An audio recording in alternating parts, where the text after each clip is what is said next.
Hello and welcome back to another day in the arena. It's me, it's CGB, and we are going to work on Edge of Eternities Stellar Sights, as well as kind of Edge of Eternities is going to have some key cards as well. But this bonus sheet, as usual, when there's a bonus sheet, changes so much, especially about the Brawl format. It's kind of insane, quite frankly.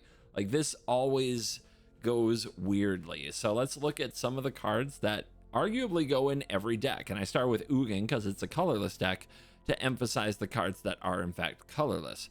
And I'll jump right to a big one. This is Ancient Tomb. This card's not legal in Historic or traditional Historic, but if you play Brawl, a crafted copy of Ancient Tomb can literally actually go in probably every deck, probably. So that's a big deal. That's huge.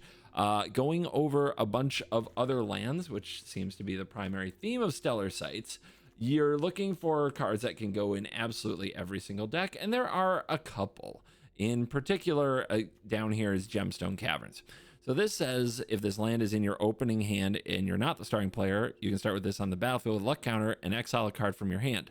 This doesn't have color identity restrictions. This can go in every single deck, and it can ramp you when you're on the draw, which is huge and always, basically always worth when there is a card out of your hand. Inkmoth Nexus. This is great in a proliferate deck. It's great if you have a way to buff the Inkmoth Nexus. I don't think we still don't have Kessig Wolf Run, right? I think we're still waiting on that, right? Am I wrong? I think I'm right. So we're still waiting on a way to like buff the Inkmoth Nexus built into our deck, but that's something that you could add to a bunch of decks. It could go in this deck. It's not really interesting to me. Meteor Crater being a good multicolor land, maybe. Mirror Pool is an interesting one. Sacking it to make a token that's a copy of a creature you control can be epic. It can also copy instants or sorceries. I don't think either of those are good for Ugan, but this has applications, let's say, in Lumra, where it can create its own kind of endless loop if you're generating enough mana each time you Lumra. So that's a fun one. Mystifying Maze can keep the opponent's creatures from attacking you. It's okay. I don't think it's necessary. I'm not spending a wild card on it. Petrifying Field can sack itself to get back a land. I think that's good in landfall type decks potentially, but not here. And like Power Depot, this is a really fun modular artifact land that is going to go in a lot of decks. Basically all of the like Emery style affinity type lists, and when this goes to the graveyard, its +1/+1 counter can be put on an artifact creature you control. It also makes mana of any color to cast artifact spells or activate abilities of artifacts. Reflecting Pool has made it to the format. So there's a bunch of things that go in a lot of different decks, but there are a couple of cards that go in every deck. Strip Mine, sack to destroy target land.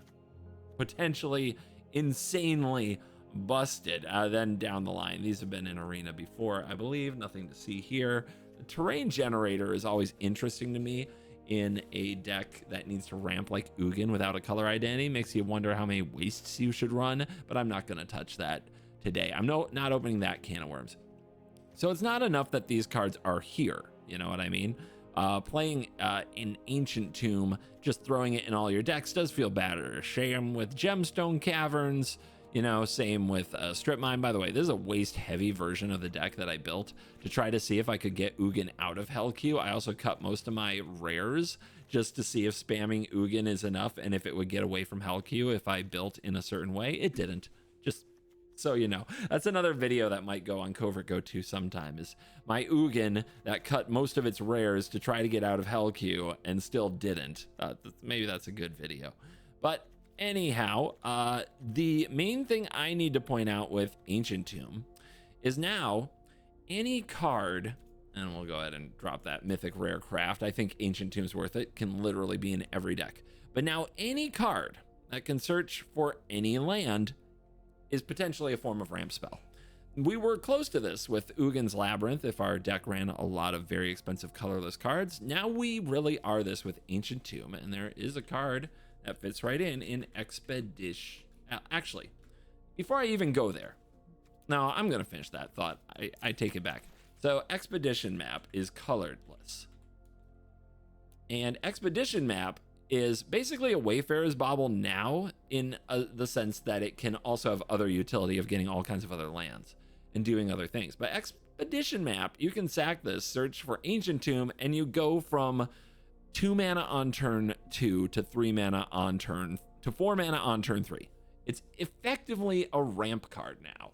That's kind of a big deal compared to a lot of the other cheap like cards I was just kind of running in decks like this. Like, you might be like, what is he doing with that? Well, I had to have lots of ways to destroy target permanent in my colorless deck to make sure we stayed alive. That's what that's doing there. But something along the lines of an Expedition Map can easily replace a more generic or ineffective card like a mere Convert that can easily be killed.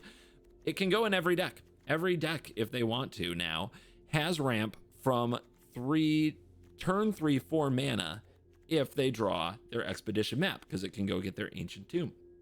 That's a pretty big deal. That's a pretty big deal.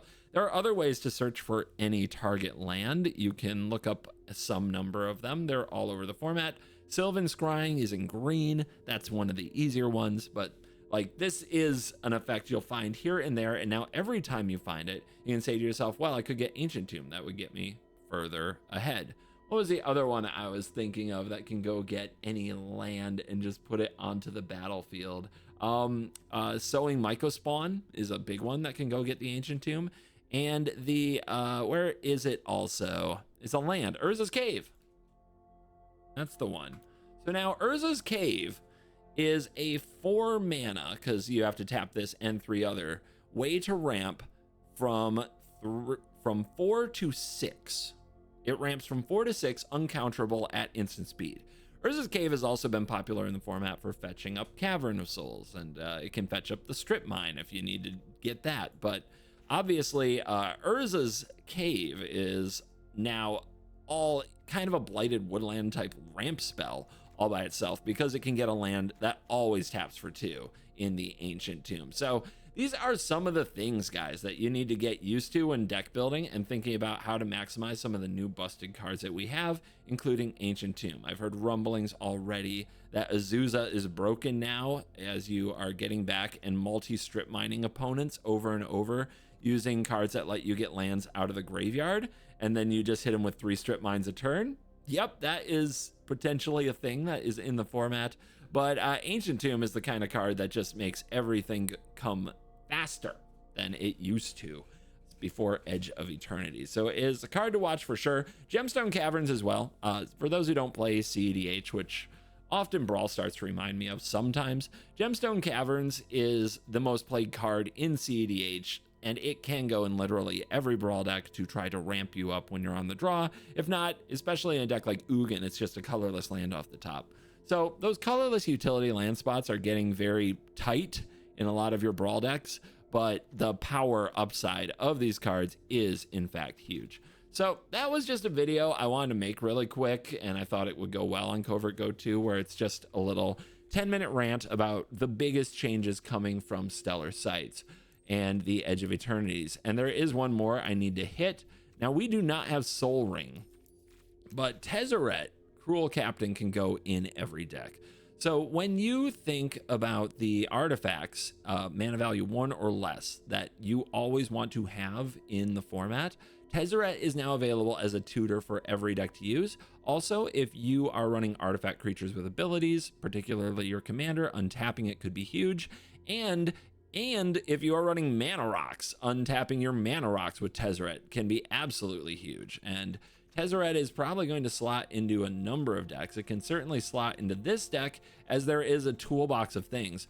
And I don't know about you guys, but more and more in Brawl, I'm running more floodgates and hate pieces that hit random stuff, because the Brawl format is becoming so hard to contain that now floodgates, as they're called in Yu-Gi-Oh, or basically stacks, as they're called in Magic, or just very targeted spells become very important. So Tesaret Cruel Captain is something I'm very likely to put in this deck. Of course, I told you I cut all the mythics from it to try to get Ugan out of Hellq, so I'm going to leave it out for now. But think about what you can get with Tesaret in any deck. You can have a package that includes the Expedition Map, if you just want to like build up your mana, or have access to any land. You can have Relic of Progenitus, Scrabbling Claws, Ghost Vacuum, which I don't think is in this one because it was a rare. Soul Guide Lantern, so you can have a graveyard hate package and be able to tutor into it wherever you need. You can have Vexing Bauble, which is excellent against Cascade decks, Discover decks, anything that's trying to cast spells for free. Vexing Bauble can absolutely get them. Also, because some people love hanging on to their Evoke Elementals, you can tell they have them, and going and getting a Vexing Bauble to shut down something like a Subtlety if they didn't use it on your Tesaret for some reason, or a Solitude, I guess. These or Grief, like that can really get people sometimes. So already, like, we're kind of seeing the growth more. Oh, it can get a Chrome Mox if you just want to ramp and you're not worried about a card in your hand. So we are seeing the growth and proliferation of cards and strategies that make the most busted cards in Brawl more busted. And that continues to grow. Tesaret's going to be a big part of that. Ancient Tomb's going to be a big part of that. Gemstone Caverns is going to be a big part of that. Everybody's going to have faster mana. The format is kind of nonsense as it is. They've shown that they're not really in a hurry to manage it. So you know what? You play by the rules or you die like a fools. Thank you for watching this rant. Let me know what you think in the comments. If there's anything else that absolutely needs to be in a number of decks. Obviously, I'm looking at cards here like the Extinguisher Battleship and Endstone, and the Anti-Causal Vestige and the Eternity Elevator. These all slot right into Ugan if you wanted to go away from like the budget Ugan. But again, this is my experimental get out of hell queue version of Ugan. All right, thanks for watching this video. As always, I will see you in the next one. Your